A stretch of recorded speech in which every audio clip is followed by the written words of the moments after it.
From the gilded streets of Brahmin Boston to the glittering social circles of New York, Lucy Douglas Cochran, known to the world as CZ Guest, epitomized the golden age of American aristocracy.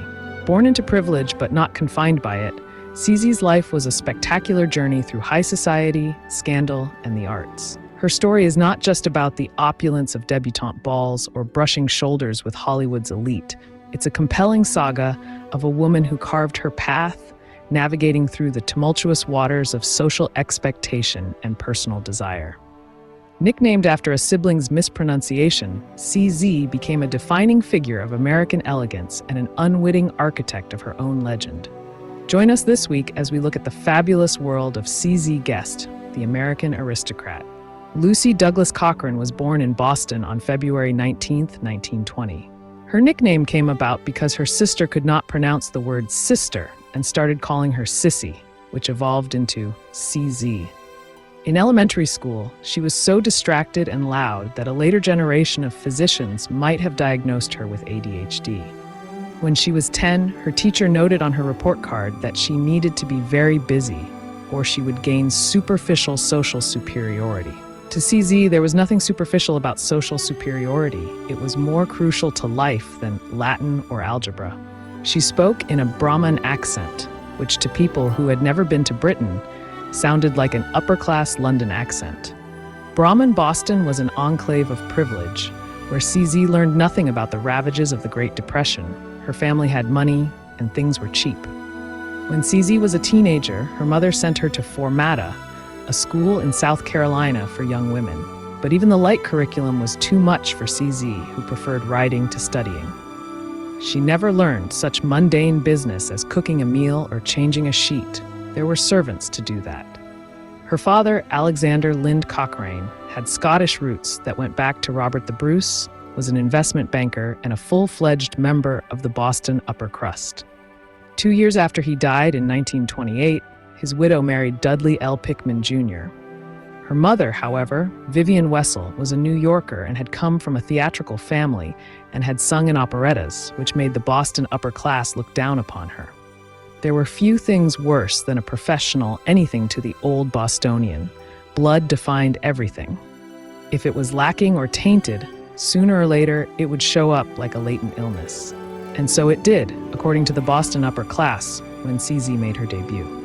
When CZ and her older sister Nancy made their debuts, it horrified traditionalists. In The Proper Bostonians, the author described the things the family did to offend the sensitivities of a city that had embraced them. The young women generally made their debuts on Friday evenings at the Brookline Country Club. The Cochrans' debuts were made not at the country club, but at the Pickmans' mansions. The home was entirely transformed into a Paris street scene, complete with sidewalk cafes, lampposts, and twinkly stars. For CZ's ball, the home was transformed into a garden scene with gold satin looped up with mountain laurel and hemlock boughs. To make matters worse, the guests danced until dawn, something that never would have happened at the country club. The only solace the writer pointed out was that Mrs. Pickman was a New Yorker and hardly responsible for her social ineptness. No teenager was written about more in the Boston press than CZ, and the stories chronicled all the privileges of her young life. CZ was in the ballet, the skating extravaganza, and played tennis. She loved hockey, especially watching Harvard beat Princeton, and would visit the Boston Bruins games as people would hoot and scream at the gorgeous Cochrane girl. She was rumored to be dating a number of the players. To the moralists of the old society, it did not matter if the rumor was true. Even attached falsely to her name, it was a badge of shame. One evening in December 1936, her and her mother went to the Colonial Theater to see the young Katharine Hepburn starring in Jane Eyre. The viewing inspired CZ to become an actress. Hepburn had also been a child of privilege, but believed in hard work, whereas CZ had everything given to her and believed that was the way life should be. Her beauty set her apart from most of the Debs. When the Boston Globe ran a picture of her at a debutante party, the image was reproduced in papers all across America. Her looks were such that she won the title North Shore's Prettiest. Her dance cards were always full, and men were always there pursuing her. Combining beauty with wealth, She walked where she wanted and got what she wanted. She always dressed stylishly, with a hint of sexiness, but never vulgar or over the top, and never wore the same outfit twice. When World War II broke out, she joined a volunteer organization, the Massachusetts Women's Defense Corps. She also got herself a theatrical agent and took a job appearing on stage, including as a magician's assistant. Her career got a boost when she began an affair with the movie star Victor Mature. Her name began to appear in the national gossip columns. Walter Winchell wrote that the two were to be married. In Boston, she met the producer Lee Schubert, who arranged for her to be in the chorus line of Ziegfeld Follies on Broadway. They viewed it as good publicity to have a 23-year-old Boston socialite as one of the Ziegfeld girls. She lived in a suite at the Ritz-Carlton and lasted 2 months before she left to be an understudy in a comedy. But the play flopped, and she never played the role. CZ knew the right people in the right places. At a party, she met Darryl Zanuck, the Hollywood film producer, and a few days later signed a film contract with 20th Century Fox. She did not like auditioning and did not spend the time to hone her craft and quickly found it boring and gave up the profession. In the evenings, she would go to clubs and parties and began an affair with Errol Flynn, who was married and twice her age. She did get one uncredited role in Diamond Horseshoe, but that was it, and after 6 months, she left for Mexico City, where she began an affair with a bullfighter. As a blonde Bostonian, in Mexico, she attracted attention everywhere she went. She also attracted the attention of Diego Rivera, the husband of Frida Kahlo, who asked to paint her in the nude. She agreed. Rivera, who liked to incorporate art into everyday spaces, chose to hang the painting in a bar in Mexico City. Winston Frederick Churchill Guest, a distant relative of Winston Churchill, who had been brought up in England and the USA, had seen CZ's photo and was desperate to meet her. CZ, in what could sound like Daisy Buchanan from The Great Gatsby, said on marriage, "You can have affairs, and God knows I have had plenty," said CZ, "but you marry someone from your own environment." Winston was good-looking, wealthy, had degrees from Yale and Columbia. He owned an airline, but he was primarily a gentleman and enjoyed sport, winning titles in tennis, golf, and pigeon shooting. He was also one of the greatest polo players of his generation. He had also sailed with Ernest Hemingway around Cuba during World War II looking for Nazi submarines, then joined the Marines and shipped out to the Pacific. When their relationship started, Winston purchased the nude painting of her and stored it in a back room so it would remain out of sight, as such things were considered unseemly. They were married in a small wedding on March 8, 1947, in Cuba on Hemingway's country estate, where Hemingway served as the best man. Despite her lack of formal schooling, she had a sharp wit and had an upbeat spirit and was a pleasure to be around. Winston wanted a traditional upper-class wife, and he abhorred public attention and insisted CZ take her place as a proper wife, which meant walking a few steps behind him.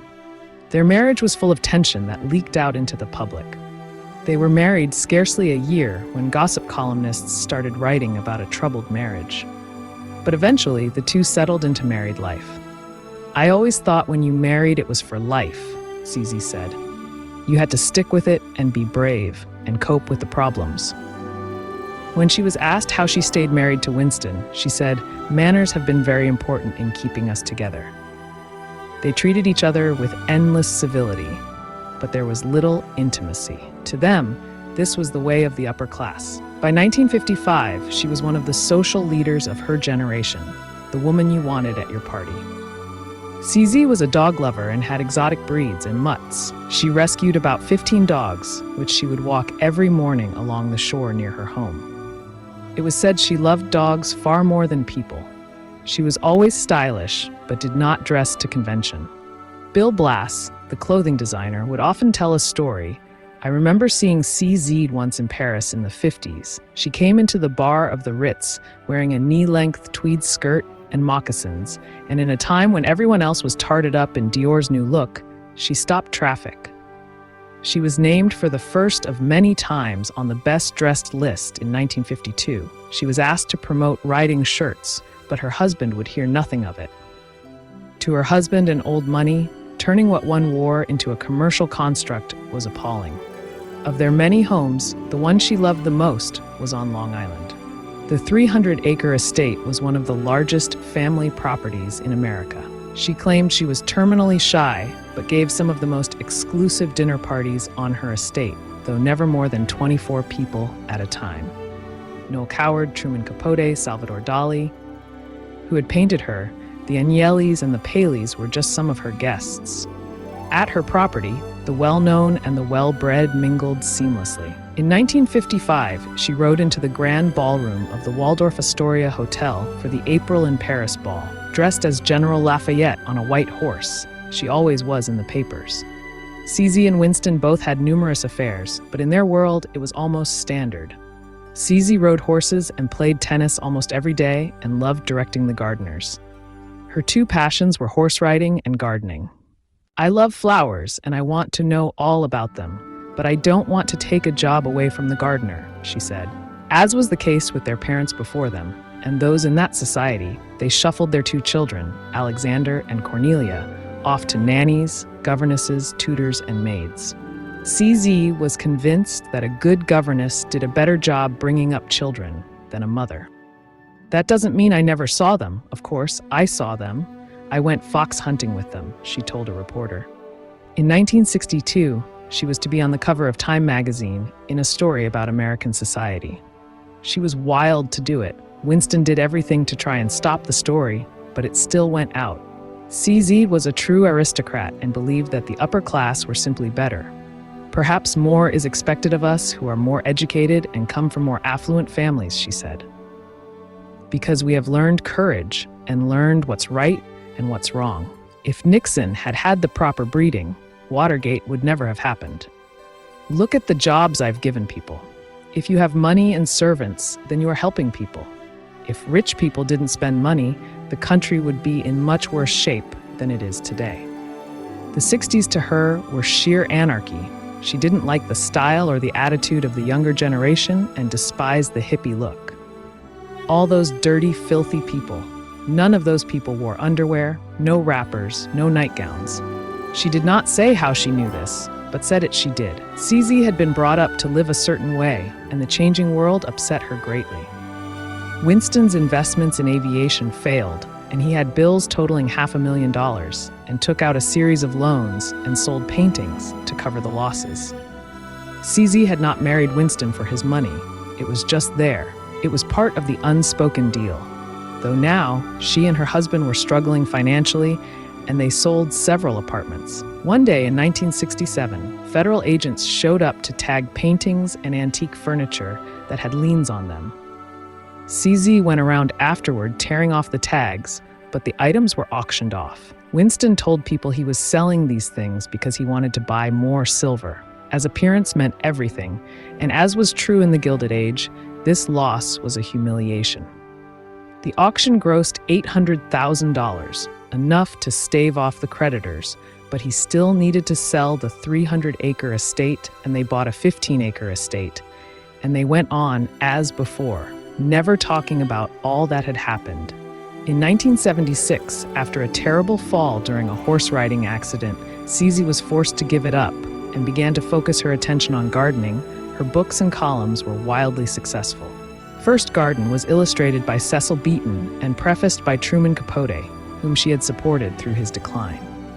In 1978, she started a column for the New York Post, later syndicated in 350 newspapers. This, she said, sustained her after her husband's death in 1982. While promoting the book, she was appalled by an interviewer who asked her if she was rich. "Well, do you know what I did then? I said to her, 'Have you ever had an abortion?'" she recalled in the Washington Post. Naturally, she looked shocked, so I said, "My dear, you have just asked me the rudest question one human being can ask another. So I thought I would ask you the same kind of question." In 1984, she oversaw the U.S. exhibit at the International Garden Festival in Liverpool. She wrote 3 more books and lectured on gardening until the end. Her severely practical advice stressed organic methods before they were fashionable. She sold useful products, such as insect repellent, and had a website discussing things from carrots to orchids. Gardening at last gave her the independent identity she had sought when young, and she lived out her final years happily. CZ died at home in Old Westbury, New York at 83. She left behind her a legacy of style, which, as one writer for British Vogue put it, was both hot and homey. John Fairchild described her as Southampton, Long Island American, Ivy League blonde, while British Vogue said she had the face of a flower. Well, this juxtaposition seems to conjure her perfectly well. She was a homely character with a love of animals, plants, and the world around her, but she was born by an exclusive, elite environment. She carried an extreme glamour and elegance, but it was tempered with an easy, direct Americana. Such qualities distinguished her from a friend like Babe Paley. Babe was esoteric, otherworldly, and untouchable, like a Renaissance goddess. CZ had a way of looking comfortable anywhere. CZ Guest's life was a vivid tapestry woven with threads of elegance, rebellion, and resilience. Born into privilege, she was a socialite who defied convention, leaving an indelible mark on the high society she both enchanted and challenged. Her journey, from the grand balls of Boston to the sun-drenched estates of Long Island, was characterized by a steadfast commitment to her own values and an unyielding spirit.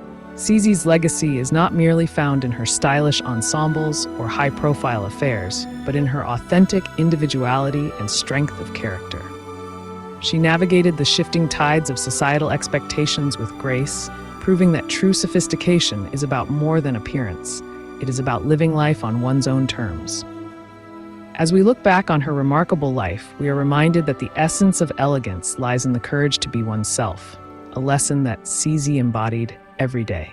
Her story remains a timeless testament to the power of authenticity and the enduring impact of a life lived boldly and beautifully. Let me know in the comments your thoughts on her or the other Swans and what other people you'd like us to cover. Please like, share, and subscribe for more. It really helps. And as always, thanks for watching.